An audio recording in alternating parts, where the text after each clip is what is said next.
Hey everyone, this is Jason Ostrowski, and welcome to a special edition of today's podcast. The COVID-19 pandemic has certainly affected us all. Whether it's our business, our mental health, or anything in between, we could all use a little guidance during this time. So my guest today, I'm really excited to have Dr. Kayla LeBarge. Dr. LeBarge is an organizational psychologist and a senior consultant and coach at Equilibria Leadership Consulting. She received her doctorate in clinical psychology from Georgia Southern University. She is also the co-creator of the new edtech startup, the Young Leader Project. She has delivered seminars on various topics in her field and is a highly skilled executive coach. So with that said, I hope you all like our interview, and let's get to the podcast.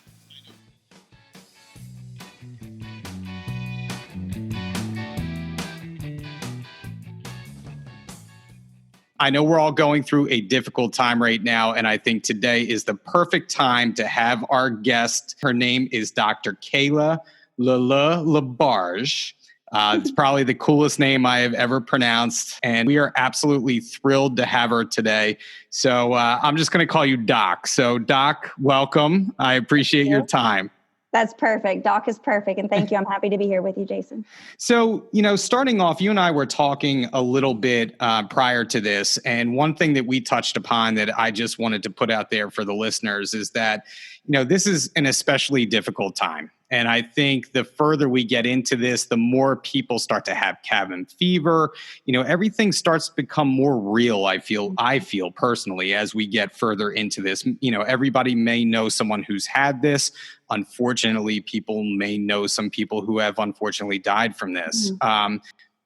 Agents really do have a unique experience that they're going through right now. And, quite frankly, it's been a struggle at times for everybody. So I'm just so excited to have you come on. And from what you were telling me the other day, you just have such a unique perspective and how to put this into a very measurable and a very succinct manner on what we're going through. So during the COVID pandemic, we're all experiencing these emotions that we've never felt before. And so let's start out there. Why do you think that is? Yeah. So, we're in the midst, you talked a lot about the anxiety and the kind of how your worlds are blending. Your family is now at home, your work is now at home, right? And you're talking about we're feeling emotions and we're acting in ways that aren't really normal. Mm-hmm. And there's a really great answer to this question, and it has to do with the brain, right? What happens is our brain is so used to solving problems, right? Think of on a daily basis how many problems your brain solves. It even is solving problems when you don't know that it's solving problems. Take driving, for example. We don't have to be very intentional about pressing the gas or avoiding, right, something coming out into the road. Our brain is reacting sometimes even before we know to react. Mm-hmm. And the same is true during a crisis. But the problem is when our brain reacts this way during a crisis, it hurts us. It doesn't help us. And let me tell you a little bit more why that is, Jason. The brain, like I said, is usually very good at solving problems. But here we are amidst COVID-19. And if we could solve this problem, we would have solved it. Mm-hmm. And the issue is that our brain doesn't work that way. The first time we attempt to solve the problem of COVID-19, for example, a great question, when is everything going to go back to normal, right? Mm-hmm. Every day we're asking ourselves that multiple times a day. And it's not because we're coming up with a new answer. It's because our brain is consistently trying to again and again get an answer that satisfies it. And we can't. Mm-hmm. We simply can't. We are where we are now. We're in a place of high stress and ambiguity. And what happens to the brain is after it attempts a few tries, it starts to feel something called dread. And dread is a really nuanced feeling. And when I hear, we're feeling things we don't know, dread is usually at the linchpin of that. And dread is the combination of deep fear and anxiety and the unknown. Okay, so it makes sense why dread is coming up. Now, that's not to say that we aren't also experiencing anxiety, depression, anger, the whole range of emotional experience. And that's normal. I think the thing that I want to say is that that's just our brain going through the motions of failing, trying again, failing, and trying again. Mm-hmm. And some of us feel anxious when it's doing that. Some of us get depressed. Some of us get angry because we're like, I should be able to answer this, right? Mm-hmm. And so the key is to kind of just stop problem solving, right? To acknowledge that there aren't answers that are going to satisfy us, because really the answer we want is it's all okay. And it's not okay. You know, you mentioned people have loved ones who are sick. People have loved ones who are dying. And so I think if the best guidance to kind of shutting that rote problem solving, we call it autopilot problem solving, to get your brain off of autopilot, we have to first stop, acknowledge that we may not be able to solve this problem, and then get out of problem solving mode, get present. And we're going to come up with some techniques today to get a little present. But I think to answer this question, why are we feeling things that we're not used to, is because we are literally in a global pandemic that we are not used to. Our brain is trying to fit a round peg into a square hole, right? It is amazing just to think about where we were, say, 30 days ago, as opposed to now. And just what has changed and all the emotions that have come along with it. I know from you speak of stress, and we're all stressed right now, and our stress response is completely different. I know for me, when I was a kid, I guess the best way to describe it, I handled stress a very different way than I do now. But, I remember going to funerals as a teenager and as a kid, and I found myself, I couldn't help but smiling in the funeral, right? And it was just a very strange stress response, right? I couldn't help it. I didn't know how to handle it. I didn't know how to cope with, I guess, the things that were happening around me. And I guess that was kind of just my brain's response to that, right? And so now that we're in this, I find my other family members, I had one family member tell me the other day, she started crying during a commercial that really was not that emotional, right? But just that trigger, she started crying. I had another family member tell me that, she laughed at something just kind of disproportionately to how funny it was, right? Mm-hmm. I think these strange things are going on right now because we are so stressed. So how does this prolonged stress affect us? Because I know this is not just something that is going away. This is something that is cumulative, right, in our lives. So how does that prolonged stress affect us? I really love the examples you gave, because they're a perfect example of our brain's attempt to compartmentalize, to kind of stuff things down that it doesn't have the answer to. And what happens is inevitably those things seep out, right? With your example, when you were young, of course, no kid knows how to conceptualize or even compartmentalize grief. And so what your mind did is it stuffed it down and it reformed that emotion into its opposite, right? So it makes sense. It's a protective function, right? But like I said earlier, it's only protective in the short term. So for the other examples you gave, where the individual in your family who is watching, the ASPCA commercials, they bring me to tears. Oh my God, every single time. Right. Yeah. So like now they're like prime, like ASPCA commercial comes on and it's like opening up our sadness filing cabinet. And I think that the best visual metaphor that I can use, I'm Southern, so we call everything Coke. We don't have the difference between pop and Coke. Everything's a Coke, even a Sprite, right? And so what's happening is that stress is almost causing us to shake up our Coke bottle.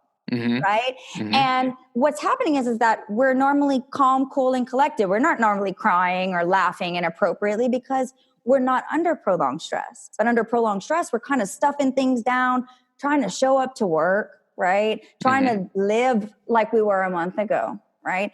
And what that's doing, right, is shaking up our Coke bottle. And we've all seen what happens. If you keep shaking a Coke bottle, Jason, what is inevitably going to happen? It's going to explode. And our emotions are much like a Coke bottle, right? So if you're feeling deep sadness on the inside and you've been feeling that for 2-3 weeks now and haven't checked in, and you've just been allowing your Coke bottle to shake, it's going to seep out. It's going to explode on a commercial. For anger, right? Anger is a big thing that people are feeling right now. They're mad that they can't kind of go back to that normal. They're going to work, they're compartmentalizing all day, right? That anger, stuffing it down. And then what happens is they get home at night and they're they're set off by their loved one saying, how was your day? Right. Mm-hmm. And it doesn't make any real sense, right, to the people across. But I love the visual metaphor of the Coke bottle, because really any good stress management routine, it doesn't throw the Coke bottle in the trash can. No. We need our emotions. They're alarms. Our emotions communicate important messages to us, right?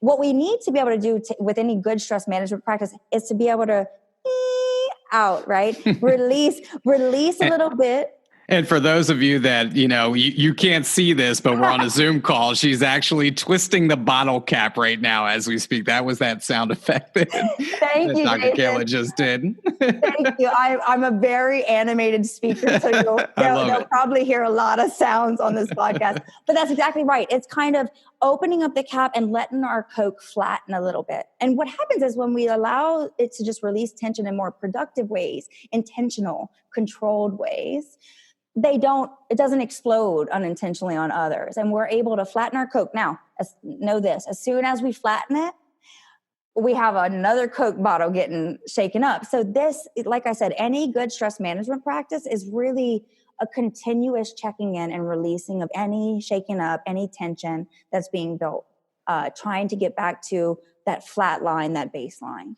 And I think I love that analogy of the Coke bottle. And I feel like that's kind of what I feel inside right now, just honestly speaking. I'm being perfectly honest. And, I keep referencing family members, right? But that's what's near me right now. And that's what I'm dealing with. So, yet another family member of mine, my wife and I were talking that she was going through, the 5 stages of grief. We were kind of joking about it. Like when all this started, there was a pattern to what she was saying and what she was doing that fit the 5 stages of grief.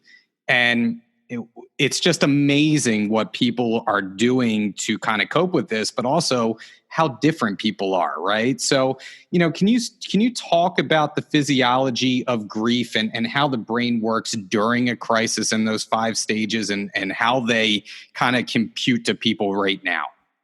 Yeah, so I think it's first important to start off with what the brain looks like under stress. So then we can understand when we add the kind of compounding factor of grief, and we'll define that a little bit better, how the brain, again, it doesn't know what to do to move forward and be productive. So first, let me explain a little bit about the physiology of stress, right? I've gotten a little bit into it, but really what's happening is that the part of our brain called the amygdala, it's the part of our brain that is actually right over our spinal cord, right? The part that connects to our spine, the part that connects to movement, all of these things. The amygdala is the oldest part of the brain. Go back to Neanderthal, go back to the earliest forms of humans. They had an amygdala. They didn't have all the other more evolved parts of our brain that make us be able to plan and our executive functions like great memory, organization. They just had this really primal part. And the amygdala is responsible for our stress response. So it's very important. If you imagine when we were Neanderthals on the plane and a beast of prey was coming on us, that part of our brain would light up, turn on, and immediately turn on our fight, flight, or freeze response. Okay. Mm-hmm. And everyone experiences this differently. And it's important to know if you fight, if you flee, or if you freeze, because it helps you to better understand that stress response. But what happens is that in the modern society, we don't have saber-toothed tigers coming after us. And we treat our boss reprimanding us at work in the same way. It lights up that same part of our brain. Now, what's happened now is that we are actually in danger. It's actually an invisible danger, which, as I mentioned earlier, the ambiguity of that, our brain, it sends us into dread, right? Mm-hmm. Mm-hmm. And what happens is that part of the brain releases some pretty... they can be helpful in the short term, but some pretty dangerous chemicals in the long term. Things like cortisol, things like adrenaline, things that are needed in the short term to get us moving, but can cause us to crash. In fact, after about 2 weeks of our brain kind of running on the amygdala being firing, we do normally crash. Mm-hmm. And I think that's where grief comes in, right? It follows the crash, right? Because the crash is our brain exhausting all of its energy. It is now its tank is on E, and it can no longer function under stress. And when it no longer functions under stress, we become aware of our emotions. We become aware of all our fears and the things that we don't want, right? Mm-hmm. Mm-hmm. And that's where the grief process comes in. It is our brain, the physiology of it is our brain basically recognizing that we've lost something, right? Mm-hmm. Grief is not just the loss of a loved one, which is the most extreme form of grief, right? Mm-hmm. Grief can also be the loss, like we were talking about earlier, of our old normal routine, right? Mm-hmm. So it doesn't have to be that you know someone with COVID or that you've had someone pass away. People are grieving the loss of their normal, right? Mm-hmm. Mm-hmm. And so it's natural. We have lost something and we're going to continue to lose. So again, the grief process is a very natural evolution of the brain kicking itself into high gear and then crashing and then kind of starting to look around and check in with its reality. So I want to be clear on the 5 stages of grief because, you talked about it. I loved how you talked about it and you knew it, but I want to clarify it for our audience because there are 5 different stages of grief. And we've gone through all of them. Anyone listening to this podcast, even if they aren't aware of it, has gone through some cycle of grief. And the thing about the grief process is we recycle through it over and over again in some way, shape, or fashion. So the 5 stages of grief include denial, right? Which we talked about earlier. This can't be happening, right? Things will return back to normal soon. Mm-hmm. Anger, right? I talked about anger. Anger is resistance to the new normal. Anger is, I don't want to believe it. It's like, I'm kind of letting it in, but I don't like it. So we get angry, right? Like absolutely. Mm-hmm. The next is bargaining, right? Where we start to say, oh, I bet if I work real hard, this thing will end sooner. We start making these bargains, right? Mm-hmm. I bet if I give everything to my family, I'll help this thing feel better, right? Next, we get into that depression. And that's where we can see the biggest part of the crash, where we kind of start to accept, oh, we're in this and it doesn't feel great. And we usually feel pretty sad about what we've lost, right? Yep. Mm-hmm. And then last is acceptance. And, the reason why the grief cycle recycles, and it's a cycle, is because we usually don't stay in acceptance for long, because back to the brain, it's a problem-solving machine.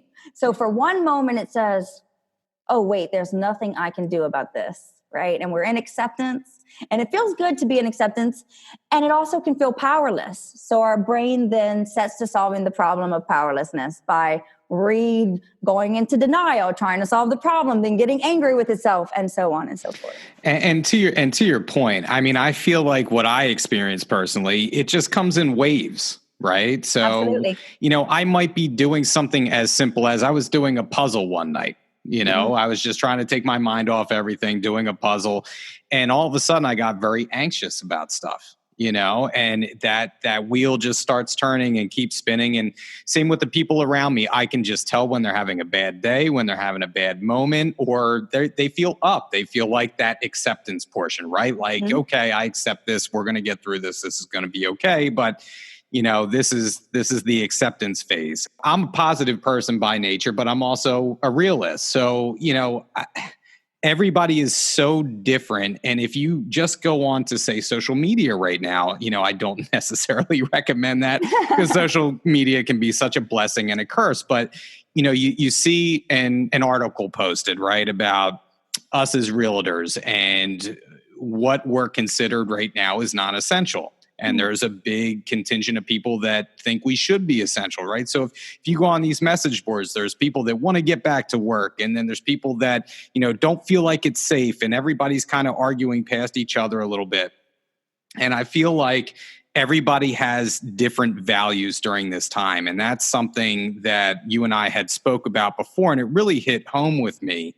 So would you mind touching base about those values and the value system that people use and why people see things differently during this time period? Mm-hmm.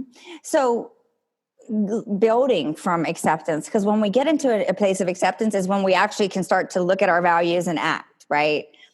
And values are really important during times of stress because they are our own personal again, to speak visually, they're kind of like a North Star or a GPS. Our values, they're not an end, right? They're not the end goal, but they're kind of a never attainable thing that guides us in our life. And what happens is when we're acting in accordance or in service with our values, we feel good. We feel like we're going in the right direction. When we don't act in accordance with our values, we kind of find ourselves stuck in a cul-de-sac where we're kind of going in a circle. And again, our brain, as we've learned on this podcast, does not like to go in circles. It likes to get out of that. And I think the point that you bring up is a really important one. We're kind of seeing two dichotomies of values come up in this new normal. And there are many in between, but I want to touch on the two extremes. On the one hand, we're seeing people who are extremely self-protective, family protective. Their value lies with keeping those they love safe by any means, right? So their GPS is giving them directions in one way that says, act this way to meet that goal, right? Act this way to protect your family. We have another group of people who may value productivity, for example, income, right? Mm-hmm. They may value work. And that value, again, if we're looking at it as their GPS system, is obviously giving them some very different messages, right? Mm-hmm. And I think what we fall into, and I think this is where social media can be that curse that you talked about, is we forget that that's okay. And we forget that we actually need people operating under both values, right? The people keeping their families safe, the people keeping themselves safe by maybe buying into the non-essential and really holding on to that as protective of themselves and their family. Those individuals usually have reasons for that. They have immunocompromised loved ones. They live with elder adults. Mm-hmm. They have children at home now, which the parents out there, superheroes during this time. So it's not for the people who want to go to work to judge them in the same way that it's not for the people who want to stay home to judge the people who want to work. The people who want to work in a similar fashion are protecting the business, mm-hmm. right? The commerce side of things. And so what I would really encourage is to first know your values. When we know our values, we keep ourselves from going into the cul-de-sac and getting on a hamster wheel that leads us to nowhere. We continue to kind of move forward. And like we know, the brain likes to feel like it's moving forward. The second thing I would say is seek to understand other people's values, right? For, the dad with, the 30-year-old man with no kids, going to work might seem like the best thing that they can do, mm-hmm. right? And so to keep their sanity, to make them feel protected. So I would encourage anyone who's kind of struggling with understanding other people's values. How could you be going to work during this time is what I've been hearing from the family-oriented people. Mm-hmm. And from the work-oriented people, I've been hearing, well, we have to, right? Mm-hmm. And so there is an important piece of openness and that I would encourage anyone to have around that. And if they feel like their values are coming in or clashing with that of their colleagues, to again use openness to have a conversation to better understand. Tell me why going to work is very important to you, and you then tell them why being at home and protecting your family feels most important, and being open to having both sides and understanding both sides. Yeah. I think that right now it just calls for understanding, right? Mm-hmm. And I think you make a great point that if we just talk to each other and try and figure this thing out together, because nobody has answers at this point, no. And we've never been through something like this before as a country. I guess the closest thing that would have came to this would have been the Spanish flu of 1918. But this is a whole new ballgame for all of us. And so I think you make some really great points, and you continually talk about, the wheel, right? The hamster wheel that keeps on turning in people's minds. So, the last thing I want to touch upon is what can we do to try and maybe not stop that wheel, but to mitigate what it's doing? What are some tips you can give us to help manage our stress? And you talk about, the 2-minute techniques. So let's get into some of them, because I'm anxious to learn what they are.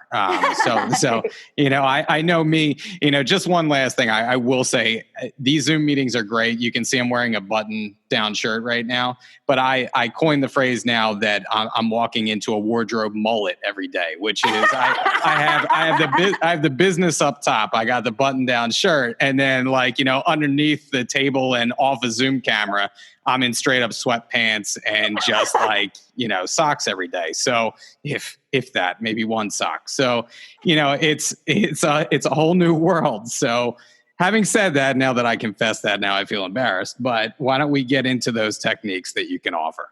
Hey, listen, Jason, it's good that you're wearing sweatpants, and at least one sock. Because I've been hearing other Zoom meetings where I'm seeing these articles where people are like, I don't have to wear pants at work. And I'm like, please wear your pants on the Zoom call, right? It's just uncomfortable. That's my first piece. Yeah. My psychological advice is please wear pants on the Zoom call, first and foremost.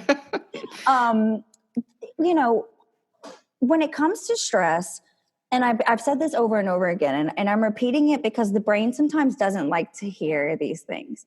When it comes to stress, the goal of any stress management practice or technique is to shut down the brain from that flight or fight mode, right? Shut down the amygdala.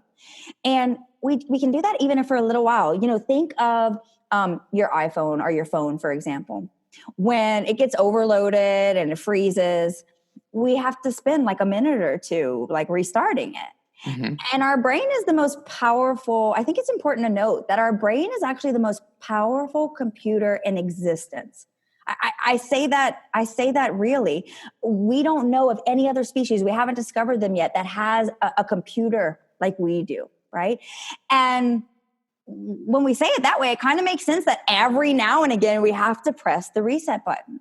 Mm-hmm. And so stress management, it doesn't make stress disappear. Again, stress is a very powerful message. Stress means something is wrong, act now. So we don't want to get rid of stress.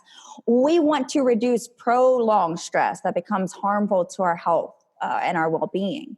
So the way that we do that, and I love that we, on the phone with Jason, we really came up with 2-minute techniques because we were thinking about agents and we were trying to come up with things that they could implement practically every day, multiple times a day.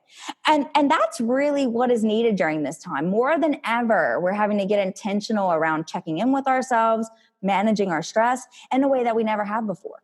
But the good thing is that once we learn these things, once we get them into our new normal routine, they will act as kind of a bucket filled with water for when the next fire comes. Our bucket is filled with water versus empty, right? Mm-hmm. And so there are a couple things I want to say when it comes to acknowledging your colleagues' values and being open to those. I think one good technique is just to ask really directly, how can I support you? Right? Mm-hmm. If you have a coworker who's saying, I don't want to go to work, I'm scared. You can't solve that problem for them. You can't.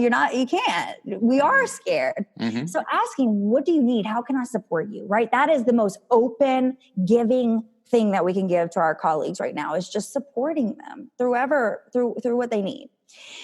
Now I'm going to jump to the individual, because we can't support our colleagues if we don't first support ourselves. We call it putting on your oxygen mask. And we hear that when we fly on planes, but oftentimes we don't know what it means. Mm-hmm. And we put on our oxygen mask before we put on our kids' oxygen mask, because before we get to our kids, we'll pass out and then we're both passed out. So in stress management, it's really important to put on your own oxygen mask first to make sure you're getting some air, filling that bucket, like I mentioned. Mm-hmm. So that way, when a fire does happen with a loved one, you can put it out with that reserve. And so for today, I wanted to share with you three little 2-minute techniques. And most of them can actually be done in under 2 minutes, which is great because, like, Jason, who doesn't have 2 minutes, right? That is true. I actually have multiple 2 minutes right now. So Thank you. So we'll see. I heard you say you're anxious to learn these. So let's see if they can reduce anything. So the first technique, and the easiest way to shut off the brain, that fight or flight part of the brain, is through breathing. Now, it's not like keep calm and take a deep breath, right? That's not what I'm saying. There's actually a science behind breathing and why it shuts down that part of the brain. When we breathe, when we take deep breaths, when we get intentional with filling our body with air, it fills our blood with oxygen, okay? When our blood is filled with oxygen, it sends more oxygen to the brain. when the brain has more oxygen, we are able to think, function. We turn on those more evolved parts of the brain that help us thrive, not just help us to survive, right? And we need to get to that place of flourishing, of thriving, even if things never go back the same again. So to get started with this one, what I'd like you to do, Jason, and we'll do it together here. All right. I want you to place your hand on your chest, and then I want you to place your other hand on your stomach. It should be like right over your belly button. Okay. And what I want you to do is, without trying to breathe anyway, I just want you to notice how you're breathing right now. And notice where it's at. For many people during times of stress, the breathing is up here in our chest. It's really shallow. It's really quick, right? When we take deep breaths, and for those of you who have done yoga or any type of those type of mind-body practices, we want to take a breath that almost fills our stomach up with air. And for those of you who are listening, I'm obviously very visual. So what I like to do is I like to imagine a balloon in my stomach, because that helps me to like really fill it with air. Right? And so what I want you to do, you noticed how you were breathing before. Now what I'd like you to do is take 2 deep breaths that fill that belly balloon. And then like blow it all out. It should almost make the sound of a balloon, right? There you go. For everybody listening, I feel like Dr. LeBarge is trying to hypnotize me right now.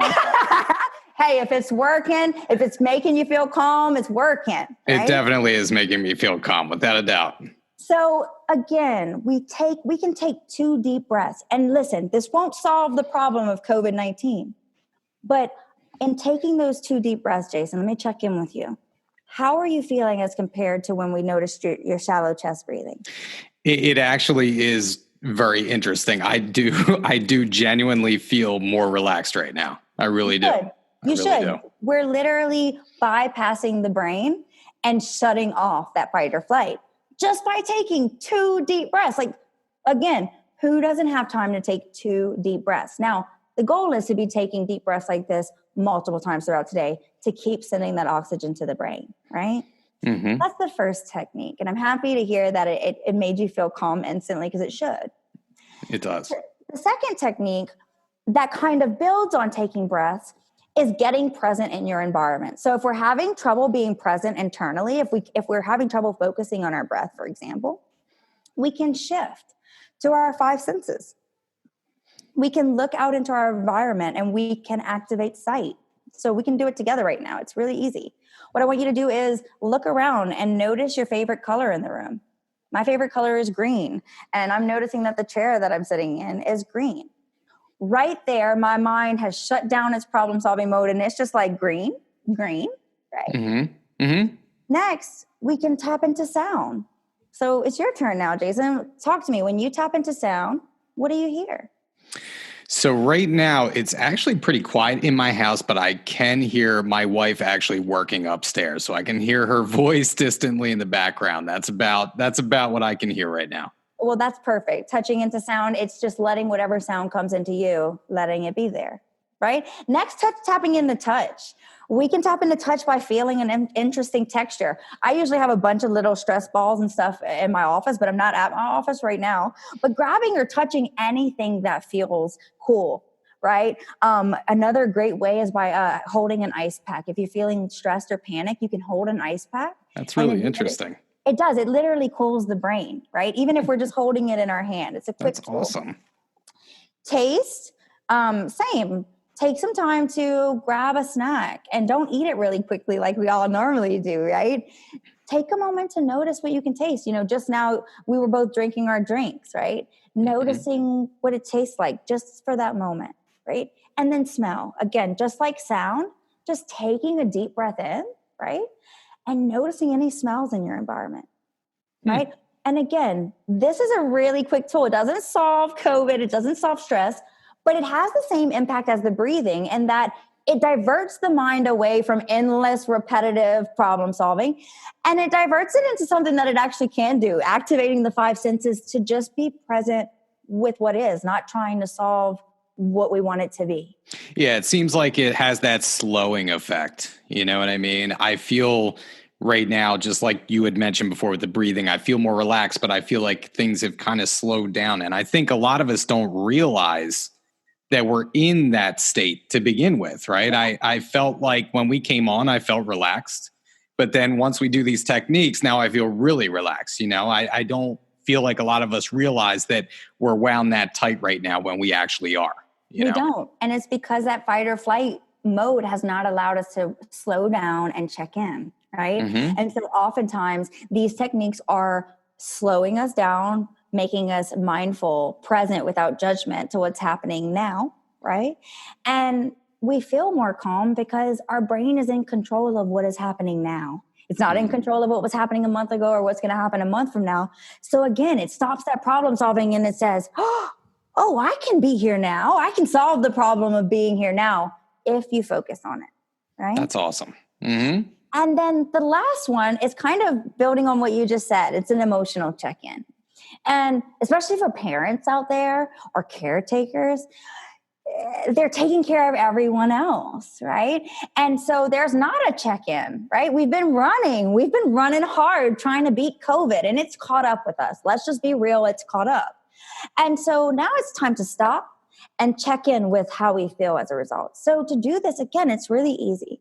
I like to do a 2-word check-in because often our emotions are kind of nuanced. So, they have the saying, sadness and sweetness are poured from the same vessel. Like if we love someone, right, they inevitably also can hurt us, like the deepest we could be hurt. So there's always sadness and sweetness in everything, right? Mm-hmm. So the emotion check-in is very much in line with that. It's tapping into 2 emotions you're feeling right now. So to do this, really what I want you to do is just take a moment and close your eyes. And again, there's a science to closing the eyes. We close the eyes to reduce distraction in our environment. Again, our brain likes to see and be a part of everything. So when we close our eyes, it reduces distraction and it focuses us inward. So Jason, if you feel comfortable, I'm going to ask you, what are 2 words that explain how you feel right now? 2 emotion words that you're feeling right now. I think it's interesting because they may be a juxtaposition to each other. I'm feeling tired. Mm-hmm. I would say mentally a little bit drained and tired, but at the same time, hopeful. And for me, that hope is what can come out of this and what can change for the positive. So, even though I'm a little run down, I'm still keeping up my hope. That's what I would say. I love that juxtaposition. And that's exactly why we do a 2-word check-in, because so often, like if I were just to say, tell me what you're feeling now, you probably would have stopped on tired. Right. Mm-hmm. And what happens is it allows you to push forward and find some sweetness. Not that we're going to force that. You see, it happened naturally. Mm-hmm. Right. And even if you felt sad and angry, that's okay too. Right.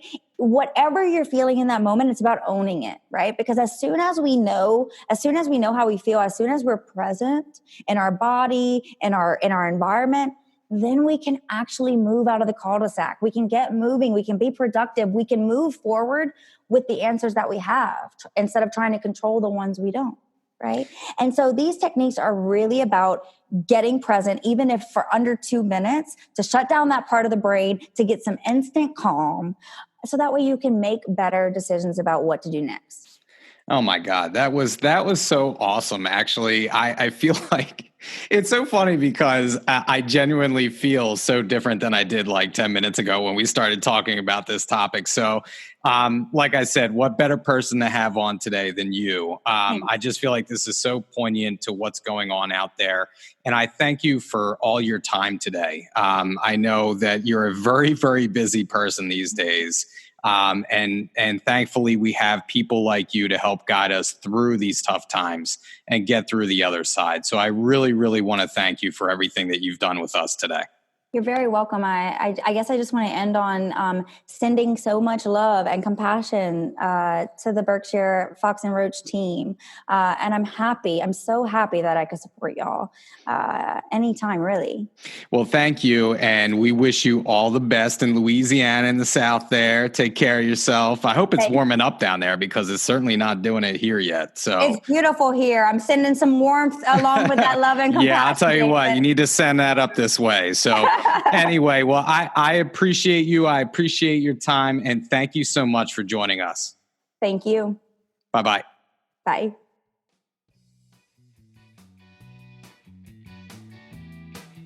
Well, that does it for today's podcast. Thanks for joining us. We'll be back soon with new episodes, new guests, and if there's a topic out there that you'd like me to cover, please let me know. In the meantime, please stay safe out there.